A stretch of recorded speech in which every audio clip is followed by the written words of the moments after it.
¿sí? Voy a grabar antes que me olvide. Habían empezado a hablar de todo lo que respecta a malla de tierra, ¿sí?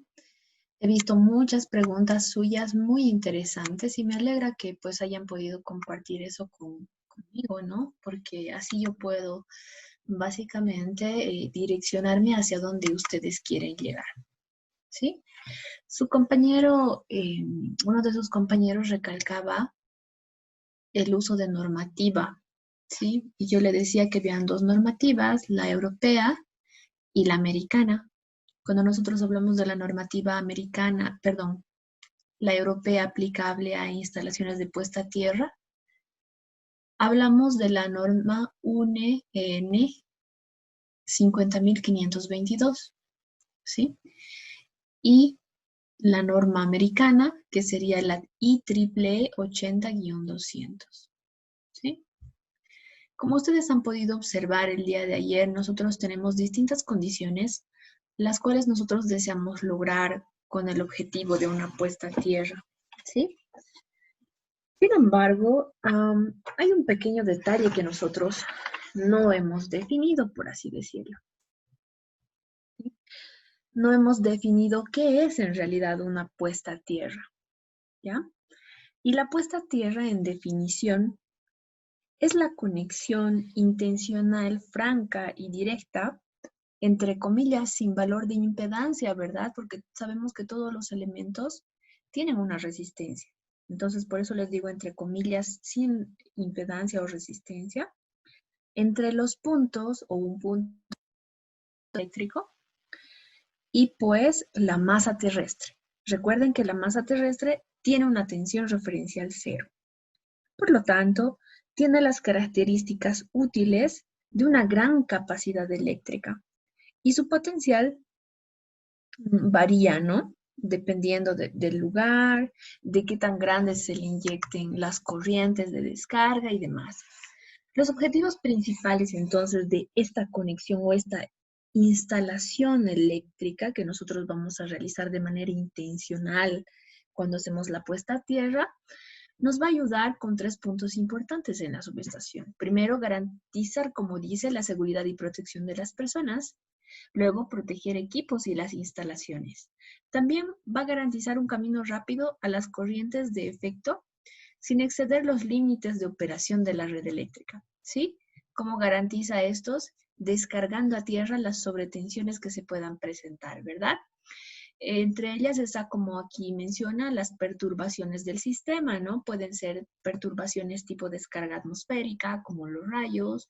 Podemos tener fallas trifásicas asimétricas, que vamos a hablar un poco de eso luego también. Y también podemos hablar de los transitorios. ¿Se acuerdan de los transitorios? Los transitorios no eran otra cosa que esas ondas que nosotros teníamos alteradas, ¿se acuerdan? Perdón, esto está súper chueco. ¿Sí? Los transitorios eran esas oscilaciones que nosotros íbamos a ver en nuestra onda de corriente alterna, ¿no? Que perturbaban nuestro sistema. Esas son los transitorios, ¿ya? Entonces, creo que esta parte está bastante entendida, ¿verdad? Me alegra mucho que tengan tanta curiosidad y conozcan también tanto del tema, ¿sí? Sin embargo, no se olviden de la norma, ¿ya? Y es importante que nosotros toquemos este punto de las partes que componen esa instalación de puesta a tierra. Como les iba diciendo, se considera potencial cero y proporciona, como dice, el camino de dispersión para las corrientes de falla o defecto, ¿no? ¿Qué tipos de corrientes de falla o tensiones de sobrecarga nosotros podríamos ver? Por ejemplo, a lo largo de su carrera, cuando ustedes han visto máquinas eléctricas 3, ¿sí? Han debido oír hablar de que los equipos, tales como motores y ahora mismo cuando hablamos de transformadores, incluso en media tensión, yo les había dicho que era necesario conectarlos a tierra, pero no todo el equipo, ¿no? La carcasa.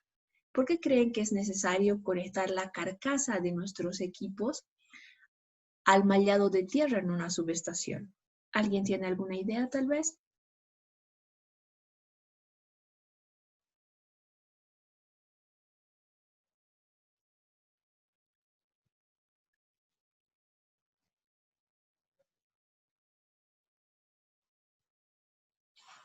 ¿Qué es lo que pasa en mi subestación, chicos? ¿Qué cantidades de tensión estamos manejando?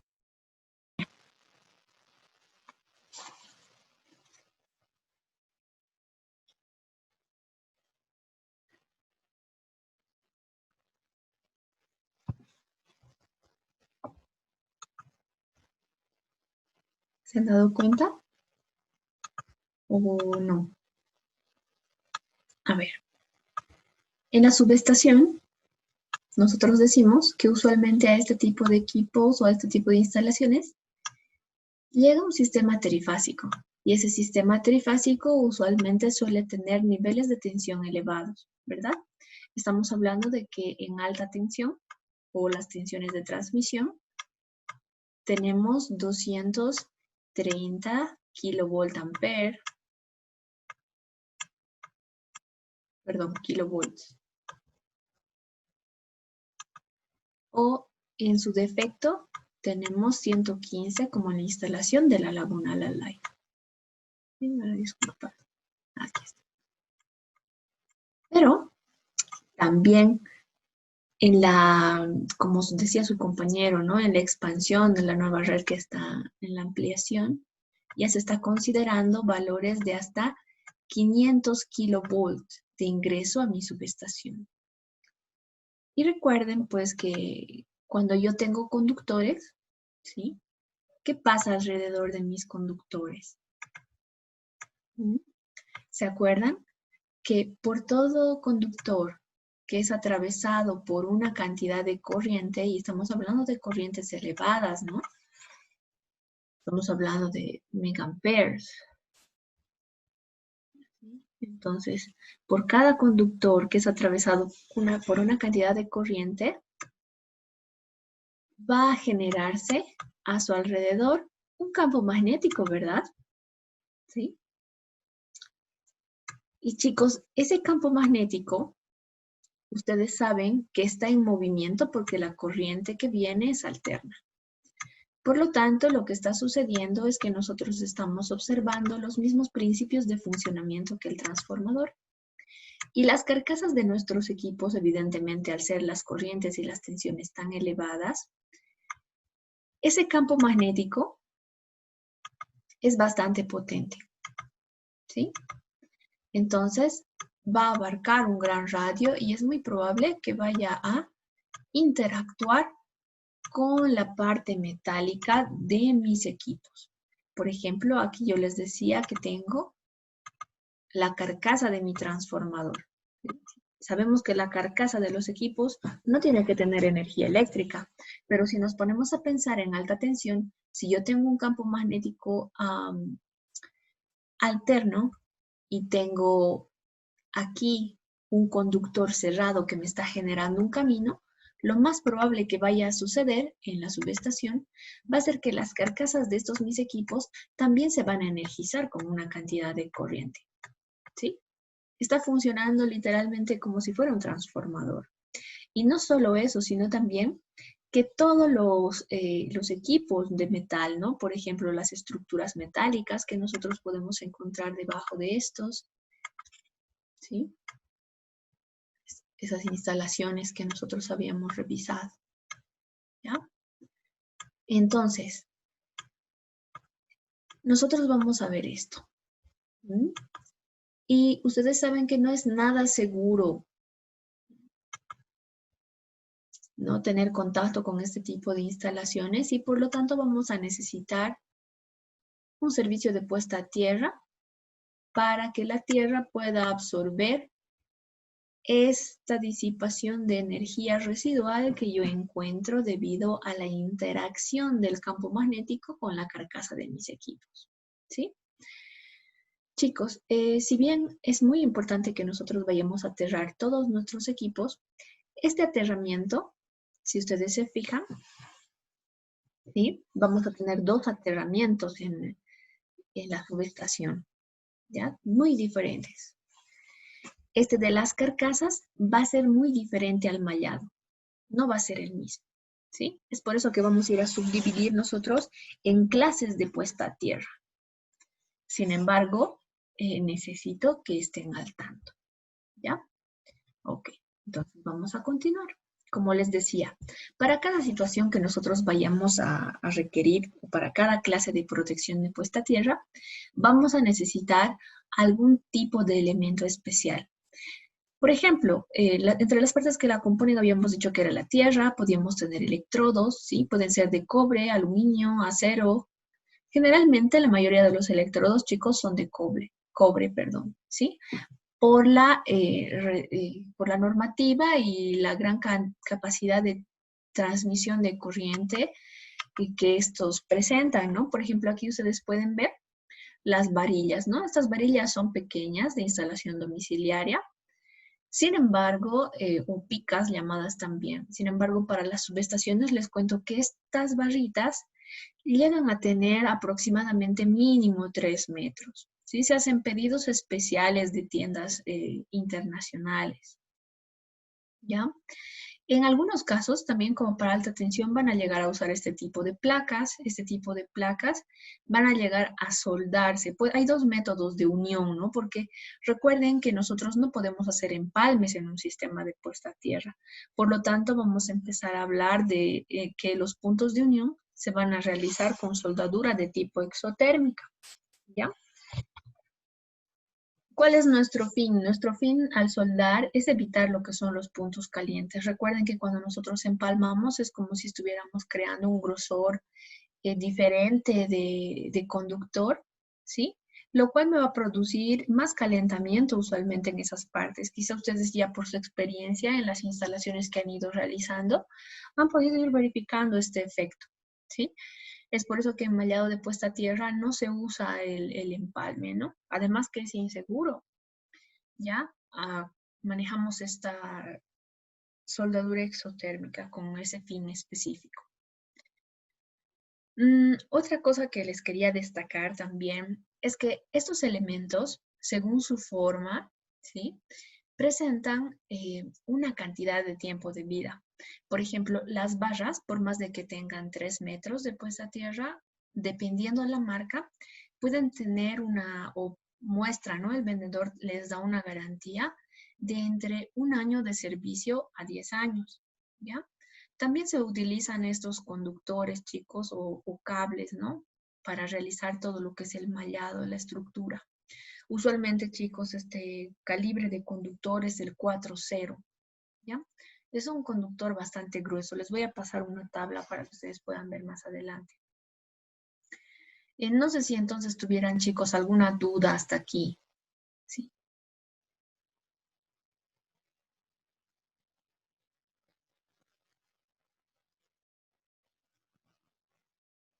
¿No? En algunos casos, tal vez, chicos, estas varillas o picas de, de metal, los electrodos, llegan a usarse de aluminio galvanizado, ¿no? Pero recuerden la longitud, son 4 metros, perdón, 3 metros mínimo, ¿no? Entonces, estamos hablando de un trabajo bastante arduo al momento de realizar esta parte de la instalación de la puesta a tierra, ¿sí?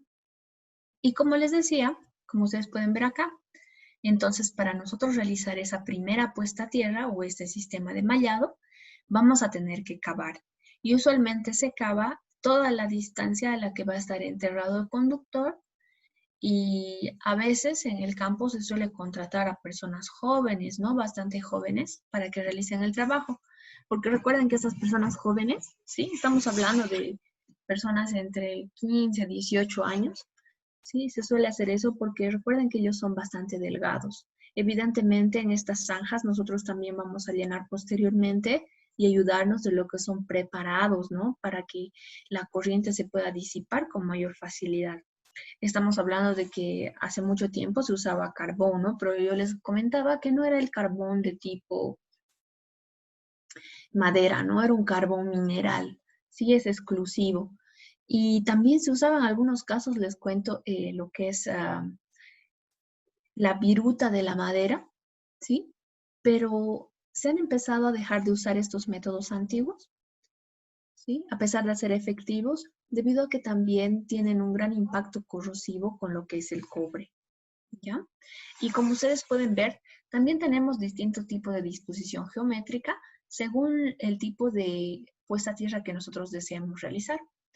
Por ejemplo, muy probablemente para los electrodos siempre vamos a hacer zanjas. Y como les decía, también vamos a tener aquí en estos puntos, ¿sí? La unión, ¿no?, de los conductores, pero usualmente el tipo de instalación radial o de anillo que muestra ramificaciones, como dice, ¿no?, en longitudes grandes, es la que se usa en subestaciones, ¿ya? ¿Por qué usamos este tipo de disposición radial o de anillo? Muy fácil, ¿ya? Recuerden que cada elemento de tipo metal tiene una resistencia específica. más mayoría? En la mañanita. Mario, tu micrófono, por favor. Ya. Entonces, como les decía, cada elemento tiene una resistividad. Y recuerden que el terreno también tiene una resistividad. Por si acaso, chicos, cuando hablamos de la resistividad de terreno, tenemos que conocer dos términos diferentes. La resistividad del suelo es muy diferente al término resistividad del terreno, ¿ya? Cuando nosotros hablamos de lo que es resistividad del terreno, nos referimos a la resistividad que presenta toda esta parte de la Tierra, pero hasta su profundidad. Recuerden que cuando nosotros hacemos la medición con el Megger, ¿qué sucede? Solamente medimos con las picas capas superficiales, ¿no?, de resistencia. Sin embargo, cuando hablamos de resistencia del terreno, ya estamos hablando de las capas más profundas de la Tierra también, ¿sí? Y sus mezclas. Entonces, es importante separar esos dos conocimientos, por favor. Y este tipo de conexión radial o conexión en anillo nos va a ayudar a cómo conectar en paralelo todos esos electrodos y así reducir la resistencia o la resistividad de estos, ¿ya? Y también vamos a poder calcular no solo la resistividad de estos electrodos, sino también la resistividad del terreno ayudada, nos va a dar la medida final que nos mostraría el Megger, ¿ya? Hay una fórmula que utiliza la normativa NFR 011, donde nos dice, a ver, se los voy a escribir acá. Permítanme, aquí se los voy a escribir que hay más campo. Cuando yo les dice que esa resistencia o esa resistividad que yo voy a medir, ¿sí? Algunos de sus compañeros ayer veía que preguntaban, ¿y cuánto tiene que medir en mi subestación el homenaje? ¿Sí? Esa el mallado de tierra, ¿no? Entonces, como les decía, esa resistividad nosotros lo vamos a poder calcular. ¿Cómo? Necesitamos la resistividad del suelo. Recuerden, cuando hablamos de la resistividad del suelo, hablamos de la capa superior, dividido entre 2 veces pi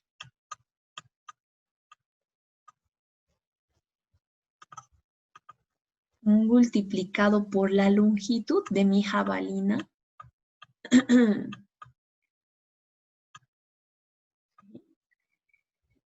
y esto a su vez va a ir multiplicado por el logaritmo natural, ¿sí? Solo es una fórmula sencillita, ¿ya? ¿De qué? De 4 veces, dice, la longitud de la varilla dividido entre el radio de la varilla. Evidentemente esta fórmula, menos 1, aquí me falta un menos 1, ¿sí? Evidentemente esta fórmula me va a servir simplemente para lo que son las barras, ¿no? No estamos hablando aquí de placas. Nosotros estamos viendo que en el mallado se usa con preferencia estas varillas, ¿ya? Esta fórmula y algunos cálculos más lo vamos a desarrollar a detalle el jueves o viernes, el día que les toca ir al instituto, por favor, ¿ya? Entonces, como les iba diciendo, también nosotros vamos a poder determinar tipos de puesta a tierra según su función, ¿ya? Como les iba diciendo, a su compañero le interesaba, ¿no?, saber la cantidad de resistividad que necesitábamos en una subestación, del ohmiaje que buscábamos. Esto va a depender mucho, chicos, de ¿De qué tipo de subestaciones? Por ejemplo, cuando nosotros hablamos de subestaciones de alta tensión, según normativa, necesitamos valores menores a 1 ohmio, ¿sí? Para la malla de puesta a tierra.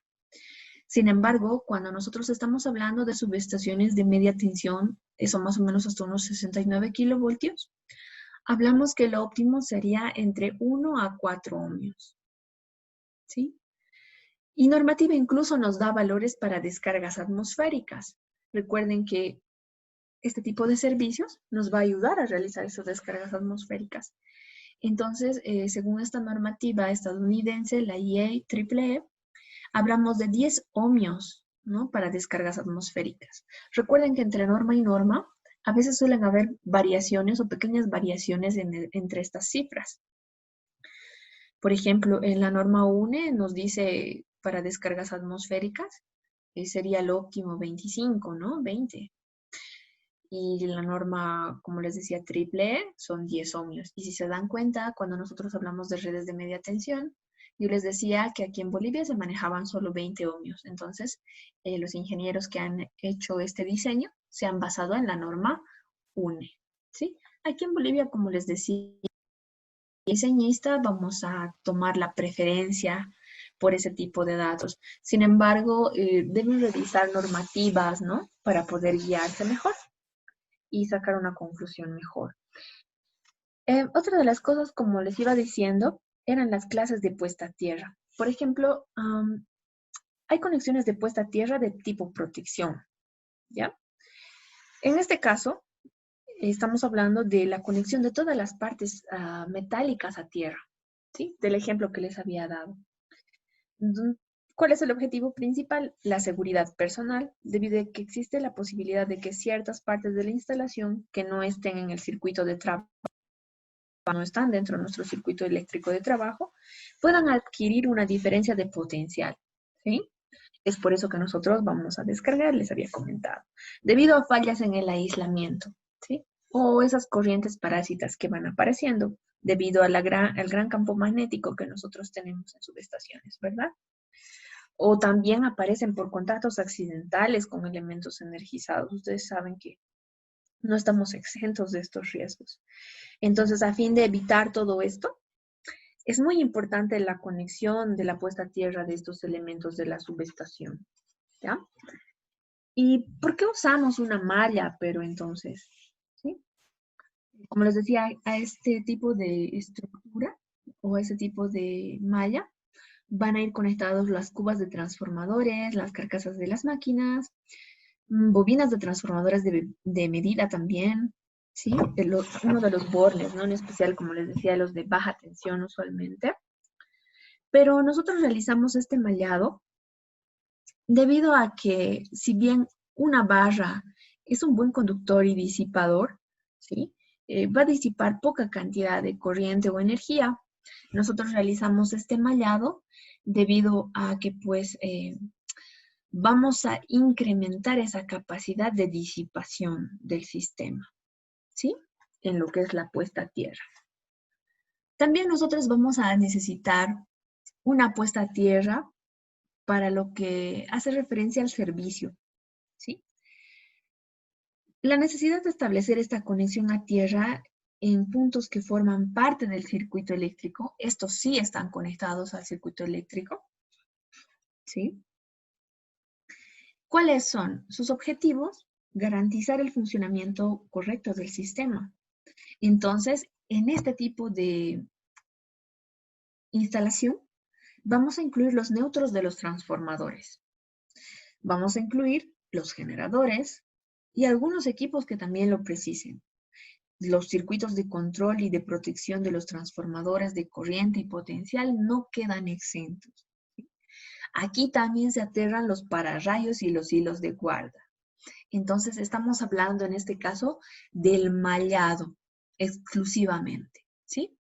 Como les decía, entonces tenemos tres servicios de puesta a tierra separados, cada uno con una función muy diferente. También tenemos como último punto lo que sería las puestas a tierra por trabajo, ¿sí? por así llamarlos, usualmente se usa estas conexiones de forma temporal. A veces nosotros necesitamos trabajar en partes que han sido energizadas en la instalación y pues han sido puestas fuera de servicio con el objetivo de poder realizarles el mantenimiento. Y como ustedes saben, es necesario descargar esas corrientes y tensiones residuales que quedan en ellos. Por otro lado, por lo tanto, perdón, nosotros realizamos esa puesta a tierra.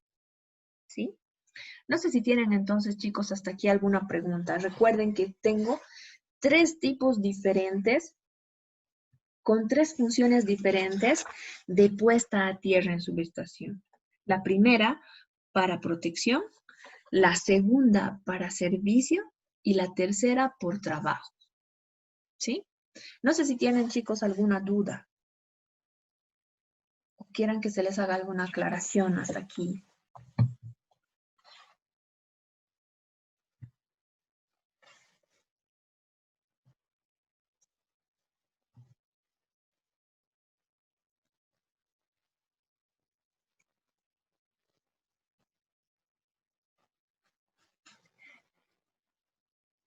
¿Ninguna?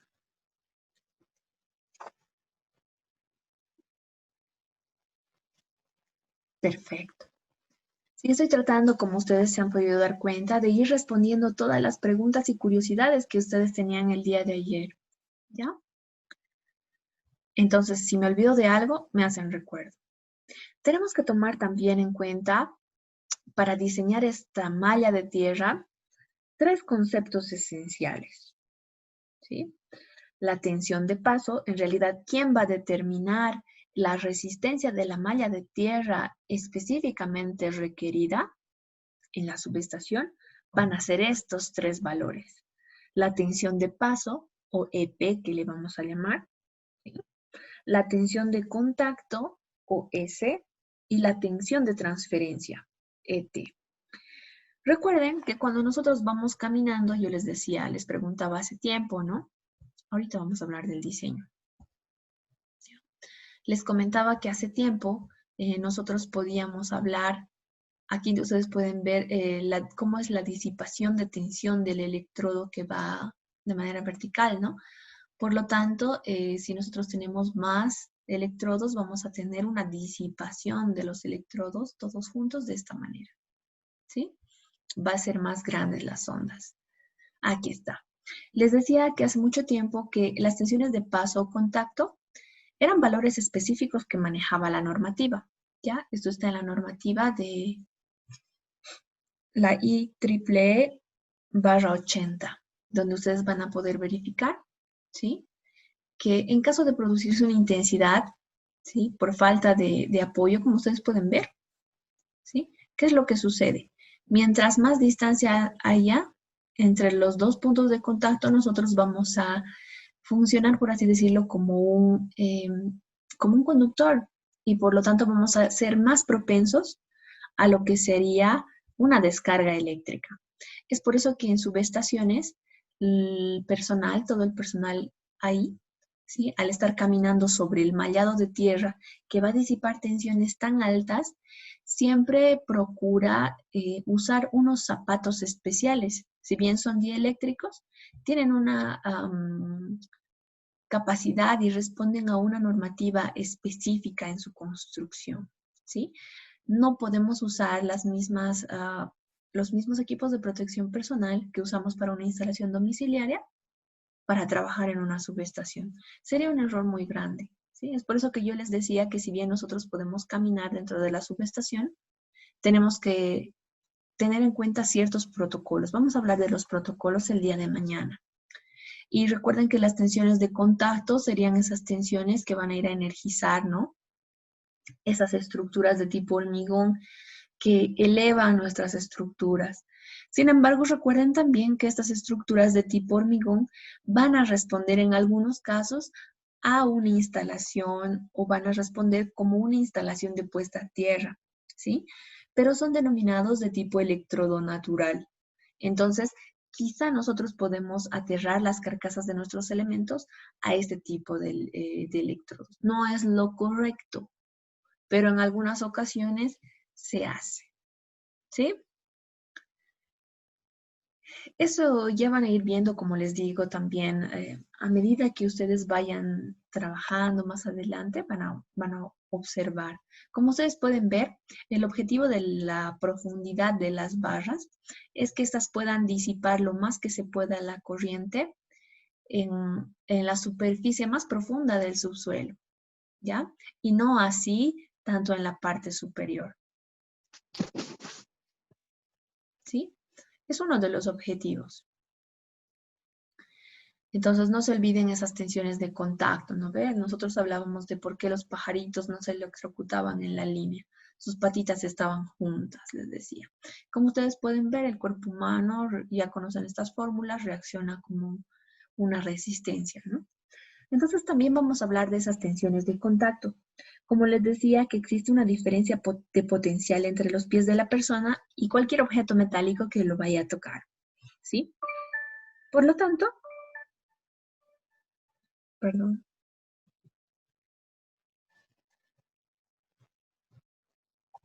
Ya.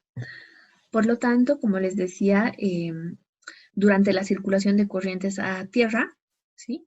Debemos tener en cuenta de que esta tensión de contacto igual vaya determinada o vaya en función de lo que sería normativa, ¿ya?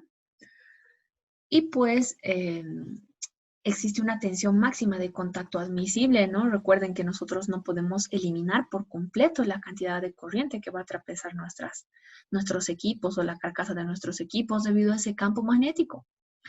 Sin embargo, nosotros vamos a encontrar una cantidad de corriente admisible aceptable según normativa, ¿ya?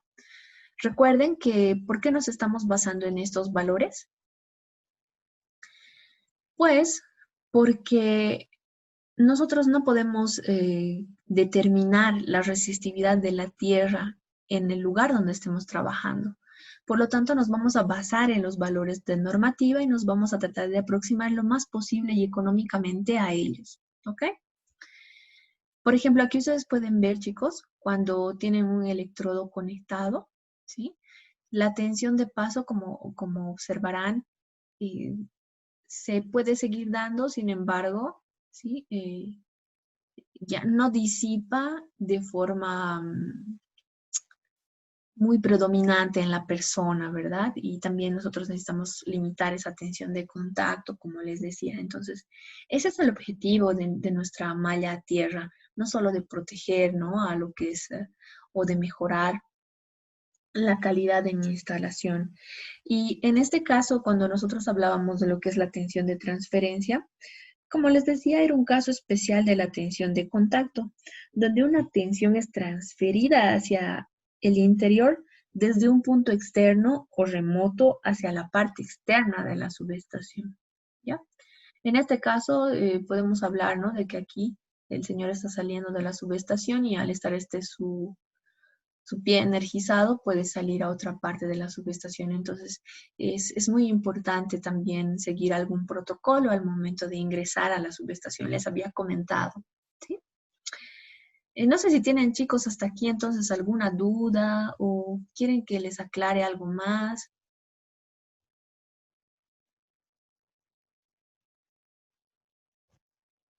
o todo está claro hasta aquí. Si se dan cuenta, es muy, muy interesante y de alguna manera estos sistemas de instalación de puesta a tierra de subestación van a ir combinando la puesta a tierra de lo que sería instalaciones de baja y media tensión con instalaciones de puesta a tierra de alta tensión, ¿no? Y estamos viendo valores de ohmiaje tan pequeños que pues son sorprendentes, ¿no? Como decía el texto, son casi cero.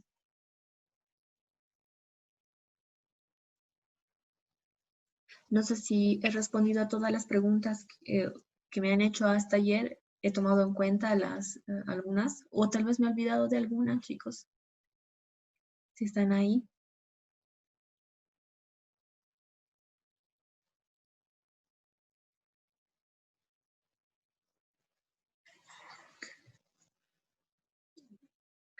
¿Todo claro?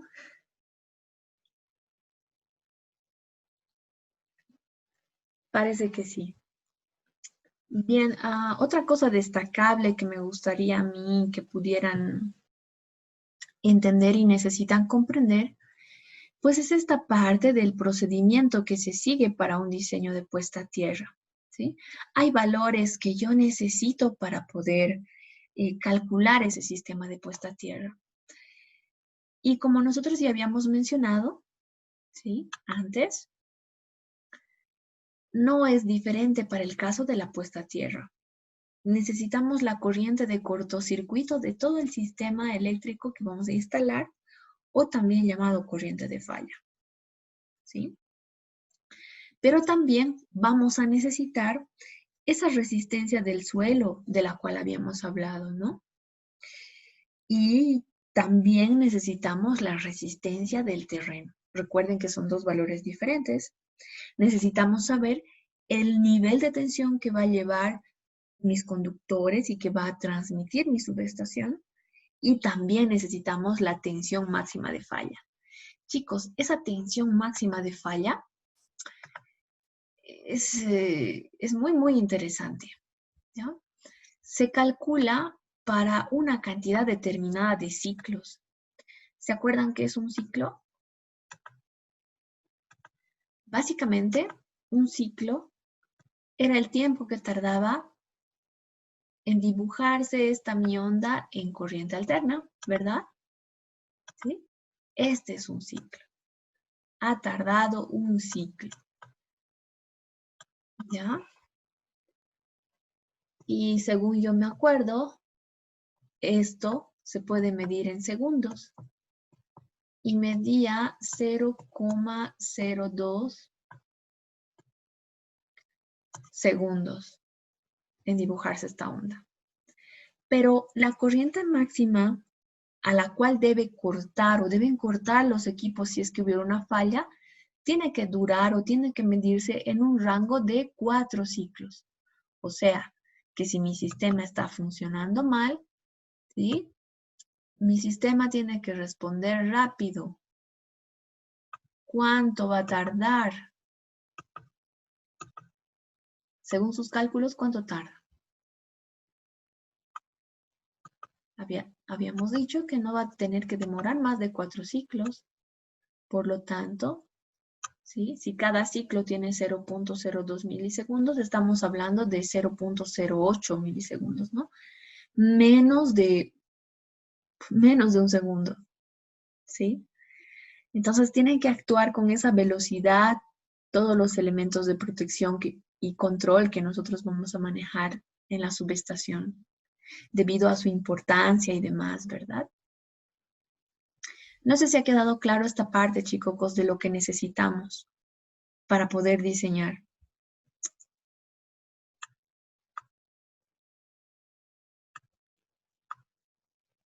Tiempo máximo de eliminación del defecto, ahí está la corriente, cálculo de la resistencia, cálculo de sobretensiones. Perfecto. No sé si alguien tuviera hasta aquí alguna pregunta, chicos.